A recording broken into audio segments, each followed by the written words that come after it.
आईनी जी बात मेरी कब्र पर आज तुम हंस रहे हो, अगला नंबर आपका है। हकीकत है। प्रजा केम जागती નથી? प्रजा ત્યાં સુધી સાહેબ નહીં જાગે જ્યાં સુધી એના ઉપર નહીં આવે।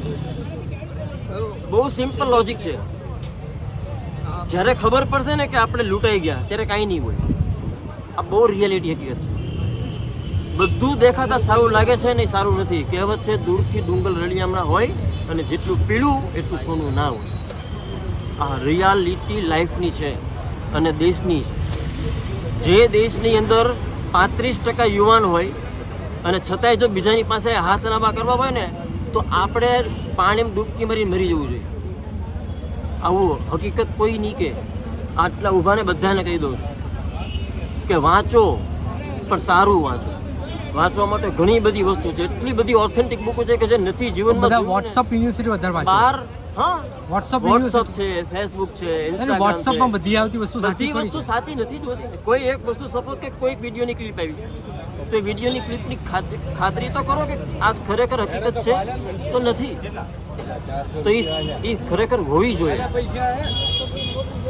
બહુ ખોટું થાય છે। દેશના યુવાન અત્યારે એ જગ્યા ઉપર ચાલે છે કે આવતા 10 વર્ષ પછી આ જ યુવાનો આ જ માણસોને નો બોલવાના શબ્દો બોલશે અને પછી એવો અફસોસ થશે કે તે દિવસે આ વસ્તુ ન કરી હોત ને તો સારું હતું। લોકતંત્ર શું છે ને એ આજની જનતાને નથી ખબર। આ હકીકત છે। જો ખરેખર કોઈ વ્યક્તિ લોકતંત્રની ખબર હોય ને સાહેબ તો આજે આ પરિસ્થિતિ આવીને ઊભી જ નહીં હોય। તમારા હાથમાં સત્તા છે। આજે ગુજરાતની અંદર ટોટલ છોકરા એક નાની એવી સામાન્ય કોન્સ્ટેબલની ભરતી બહાર પડે તો 12 લાખ યુવાન ગુજરાતના એની અંદર ફોર્મ ભરે છે। એમાંથી સપોઝ ચલો બીજાને 4 લાખને જવા દો તો 8 લાખ યુવાન એવા છે કે જે લોકો પરીક્ષા એટેમ્પ્ટ કરે છે। એનો અર્થ તો એવો થયો ને કે 8 લાખ યુવાન ભારતમાં છે। 8 લાખ યુવાન હોય ને, હું એવો દાવો નથી કરતો કે મારે કોઈને કંઈક એવું નથી, યુવાનો કેમ બધા મૌન છે, બોલતા નથી બધા? જ્યાં સુધી એના ખીચામાં હાથ નાખીને પૈસા ન ખબર પડે ત્યાં સુધી ઘર કેમ ચાલે ને એને નથી ખબર। હકીકત છે। પપ્પાને ફોન કરે, હવે સપોઝ એની જગ્યાએ હું જ પસાર થયેલો છું। હું એવું નથી કહેતો કે આજે હું મારી રીતે કમાઈ લઉં છું, પણ આજે જે છોકરો 20 વર્ષનો છે, 24 વર્ષનો છે, 22 વર્ષનો છે કે જે હજી એને ગ્રેજ્યુએશન પૂરું કર્યું છે, ગ્રેજ્યુએશન પૂરું કર્યા પછી આજે એ વ્યક્તિ કોમ્પિટિટિવ એક્ઝામની તૈયારી એના મા બાપની એક ઈચ્છા હોય કે મારો છોકરો એક ઓફિસર બને। હવે ગુજરાત સરકારની અંદર કઈ 10,000 ભરતી બહાર પડી તો 10,000 ની જ ભરતી મળવાની હતી, એને નોકરી મળવાની છે। તો કદાચ 8 લાખ ફોર્મ ભરાય કે 50 લાખ ફોર્મ ભરાય, બાકી તો ઘરે જ બેસવાનું છે ને। તમે સરકારી પરીક્ષા આપતા હતા? મેં આપેલી છે। પછી શું થયું? નથી થયું સાહેબ। કેમ પેપર ફૂટી જાય, કોઈ જવાબ નથી આપતું, કોઈ વસ્તુનું એક્શન નથી લેવાતું। તમે એમ કહો કે ભાઈ ચલો આ માણસને પકડો, તો પકડ્યા પછી એની ઉપર તમે કાર્યવાહી શું કરી? અઢળક સંખ્યાના નામો બહાર આવ્યા, ઘણા બધા વ્યક્તિઓના નામ આવ્યા। એ વ્યક્તિઓ તો ક્યાંક ને ક્યાંક એના છેડા ઉપર સુધી હોય। એટલે એક તો પહેલી વસ્તુ કે કેસને રફા દફા કરી લેવાની વાત આવે, થોડું ઘણું હોય તો ફાઇલને બંધ કરી દેવાની આવે। એટલે શું ચાલે છે દેશમાં કોઈને ખબર છે શું ચાલે છે? માણસો ક્યાં જાય છે કોઈને ખબર? બધા તો કે ઓલ ઇઝ વેલ છે। ઓલ ઇઝ વેલ છે? શું ઓલ ઇઝ વેલ? ઘરે એકવાર પપ્પાના ખંભા પર હાથ મૂકીને એકવાર તો પૂછો તમારો બાપ રોવા મળશે એની સામે કે હું કેમ મારા છોકરાને ભણાવું। જે બાપની પાસે ભાઈને 30,000 રૂપિયા ખાવાના નથી હોતા એ આજે તમારી સ્કૂલની ફી ભરે છે, ટ્યુશનની 50,000 રૂપિયા, લાખ રૂપિયા ફી છે। અહીંયાની એક લાઇબ્રેરી તમે જોઈ લો, એક છોકરો એક સિંગલ લાઇબ્રેરી બતાવો જે 1,500 રૂપિયા નીચે તમને બેસીને વાંચવા દેતા હોય। 1,800 રૂપિયા, 2,000 રૂપિયા હિસાબ માર્યો? 4 વર્ષ તમે 2 વર્ષ 3 વર્ષ તૈયારી કરો છો તો હિસાબ તો મારો કે તમે આખા મહિનાના કેટલા રૂપિયા જમવાના વાપો છો, પીજીમાં રહો છો તો ત્યાં કેટલા પૈસા આપો છો, તમારા ફ્રેન્ડ સર્કલની અંદર તમે બહાર ફરવા જો તો એના કેટલા પૈસા થાય છે, તમારા મોબાઈલના રિચાર્જ તમારા ફતા પપ્પા કરાવી દે છે, તમે ફી ભરો છો, પપ્પા પૈસા ખૂટી ગયા છે મારે બુક્સ લેવી છે તો બુક્સના પૈસા તમને આપે છે।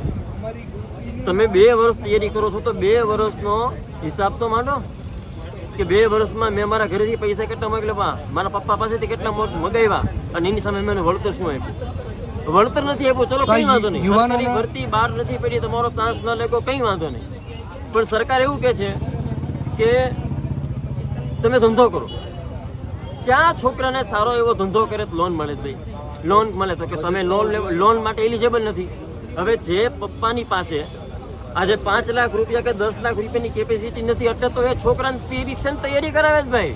હવે જે એના ફાધરની કેપેસિટી 50-60 લાખ રૂપિયાની કેપેસિટી હોય તો ધંધો ન કરાવી દે કે ભાઈ આલે ભાઈ 25 લાખ રૂપિયા આપું છું, તારી રીતે ધંધો કર, અટક ને મને કહેજે.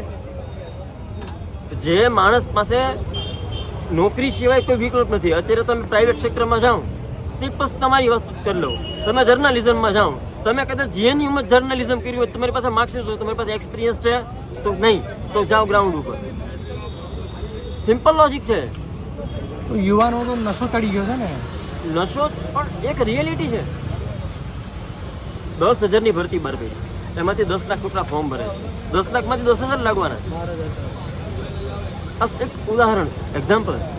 તો બાકીના છોકરા શું કરશે? તો કે ભાઈ બાકીના છોકરા શું ધંધો કરશે, પણ કયો ધંધો કરશે?